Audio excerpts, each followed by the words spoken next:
Welcome to day 6 this is professor Vinod Kumar. మనము స్థానిక సంస్థల బీసీ రిజర్వేషన్ 30 రోజుల్లో తేల్చేస్తాం అని చెప్పేసి ఇవాళ రాష్ట్ర ప్రభుత్వం హైకోర్టుకు వివరించింది. ఇంకెంతకాలం జాప్యం చేస్తారని హైకోర్టు ప్రశ్నించింది. సుప్రీంకోర్టు నిర్దేశించిన ట్రిపుల్ టెస్ట్ మేరకే చర్యలు తీసుకుందామని ప్రభుత్వం వివరించింది. సో మాజీ సర్పంచ్లు వేసిన పిటిషన్ తీర్పు రిజర్వ్లో పెట్టేసి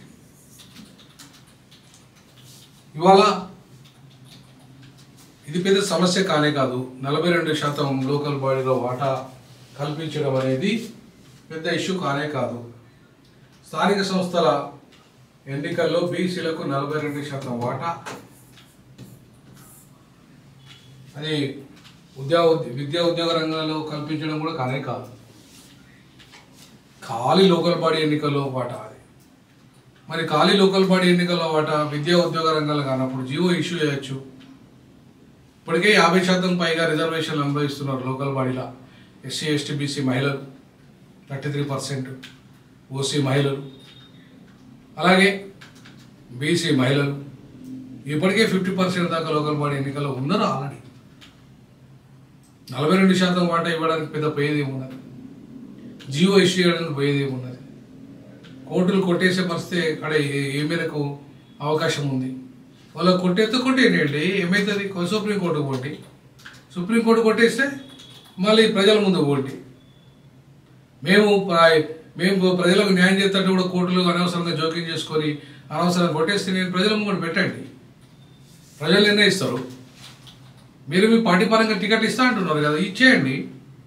వాళ్ళ కోర్టులు కొట్టేస్తే అప్పుడు ఏమవుతుంది? మీ చిత్తశుద్ధి నిరూపణ అవుతుంది.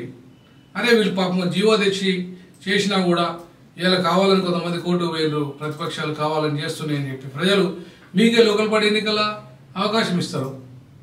మరి ఎందుకు మీరు చేయట్లేదు? మీకు చిత్తశుద్ధి ఉంటే ఎందుకు చేయట్లేదు? జీవో ఎందుకు ఇష్యూ చేయట్లేదు? ఎందుకు మీరు గడువుల మీద గడువులు కోరుతున్నారు కోర్టు నుండి? లోకల్ బాడీ ఎన్నికలు ఎందుకు వాయిదా వేస్తున్నారు? మీరు ఎందుకు వాయిదా వేయాలి? లోకల్ బాడీలో ఎన్నికలు జరుగుతాయి. ఇవాళ కేంద్ర ప్రభుత్వం వచ్చే నిధులన్నీ కూడా ఆగిపోకుండా ఉండే కదా. 60 రోజుల్లో కోటా ఖరారు అయితే మాత్రం 60 రోజుల్లో ఎన్నికలు నిర్వహిస్తాడు. ఎప్పుడు ఖరారు చేస్తారు? మరి ఇమీడియట్లీ ఖరారు చేయాల్సిన బాధ్యత మీకు లేదా? సో కాబట్టి ఈ లోకల్ బాడీలో 42% వాటా దాని మీద కూడా ప్రభుత్వానికి చిత్తశుద్ధి ఉన్నట్టుగా నాకు అనిపించట్లేదు. ఎందుకంటే ఉంటే కనుక వాళ్ళు జీవో పాస్ చేసేటోళ్ళు. ఇవాళ సుప్రీంకోర్టు గైడ్లైన్స్ మేరకు మాత్రమే మేము వివరిస్తున్నాము. ఏదైతే ట్రిపుల్ టెస్ట్ ఏదైతే ఉందో దాన్ని మేము దాని మేరకే నిర్ణయం తీసుకుంటున్నామని చెప్పి చెప్తున్న విషయాలు ఏవైతే ఉన్నాయో అది కరెక్ట్ కాదు. నిజంగా చెప్పాలంటే సుప్రీంకోర్టు లోకల్ బాడీ ఎన్నికల్లో సుప్రీంకోర్టు పెద్దగా వస్తుందని నేను అనుకోను. మొత్తం జనాభా లెక్కల్లో మీద ఇస్తే ఇన్వాల్వ్ అయితే కావచ్చు కాక మొత్తం బీహార్లో 50% వాటా దాటిపోయిందనే దాని మీద ఏమన్నా ఇన్వాల్వ్ అయినాయి. కానీ ఇక్కడ 50% వాటా లోకల్ బాడీ ఎన్నికలు దాటిపోతుంది, దాటిపోతుంది. ఏమైతే ఏ పార్టీకి ఒరిగేది ఏముంది? ఏ ప్రజలకు ఒరిగేది ఏమున్నది? ఏమన్నా విద్యా ఉద్యోగ రంగాల్లో ఇస్తారా? విద్యా ఉద్యోగ రంగాల్లో ఏమన్నా ఇచ్చారా? ఏమైనా ఇస్తామని హామీ ఇచ్చారా? కాలు ఇచ్చిందే వాళ్ళ హామీ ఓన్లీ లోకల్ బాడీ ఎన్నికలు. లోకల్ బాడీ ఎన్నికలకు పెద్ద ఇంత అర్థాంతం చేయాల్సిన అవసరం లేదు. వాళ్ళకి చిత్తశుద్ధి ఉంటే అది జీవో ఇంతవరకు ఎప్పుడో ఇష్యూ చేయాల్సి ఉండే, ఇష్యూ చేయలేదంటేనే వీళ్ళకి చిత్తశుద్ధి లేదు అన్నట్టు అర్థం. కాబట్టి ఎన్నికల రాజకీయ డ్రామాలు కాంగ్రెస్ మొదటి నుండి చేస్తుంది. బీసీల పట్ల ప్రేమే లేదు. ఉంటే ఒక్క బీసీకే ఇస్తారా అవకాశం? ఎంబీసీలకు ఒక్కటి ఇయ్యరా?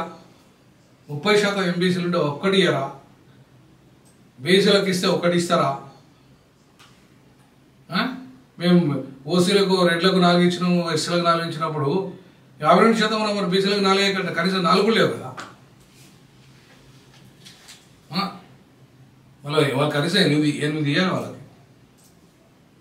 మరి ఇట్లాంటి పరిస్థితులలో బాగా దుర్మార్గంగా అన్యాయానికి గురైంది బీసీలు. కాబట్టి ఈ బీసీ రాజకీయాలు ఎప్పుడైతే స్వతంత్ర రాజకీయాలు బీసీలో వస్తాయో, స్వతంత్రంగా బీసీలు రాజకీయ నిర్ణయం తీసుకుంటారో అప్పుడు మాత్రమే బీసీలకు అవకాశం ఉంటుంది. లేదంటే బీసీలకు పేరు మీద ఇవాళ ఏమి రాజకీయాలు చేసుకుంటా రెడ్లే వాళ్ళ బీసీల ఇంకా బీసీలకు రాజకీయాలు మీ అవకాశాలు ఇస్తున్నాం అని చెప్పి రెడ్లే సంఖ్య ఎగరేసుకునే పరిస్థితి వస్తుంది. ఒక రెడ్డి మీద ఇంకో రెడ్డి, ఇంకో రెడ్డి మీద ఇంకో రెడ్డి. ఇవాళ వాళ్ళకు వాళ్ళే నేను ముఖ్యమంత్రి అంటే నేను ముఖ్యమంత్రి అనే పరిస్థితులలో ఉన్నారు. వాళ్ళని కాకుండా చేసి ఆయన 10 ఏళ్ళు ముఖ్యమంత్రిగా ఉండాలని ఒక దృఢ సంకల్పంతో ఇలా రాజకీయాలు జరుగుతున్నాయి. కాబట్టి ఇలా బీసీలను ఒక ఓటు బ్యాంక్గా మాత్రమే వాడుకునే పరిస్థితి కనబడుతున్నది. కాబట్టి ఇవాళ బీసీలారా మేల్కోరండి, తస్మాత్ జాగ్రత్త. ఈ లోకల్ బాడీ ఎన్నికలు ఏందండి, మీరు బీసీ బిల్లు కోసం కొట్లాడండి. బీసీలో ఎమ్మెల్యే ఎంపీల సీట్లలో వాటాలో అడగండి. అంతేగాని లోకల్ బాడీలో ఏముందండి నాకు అర్థం కాలేదు. దాని గురించి పెద్ద ఇష్యూ కాదు.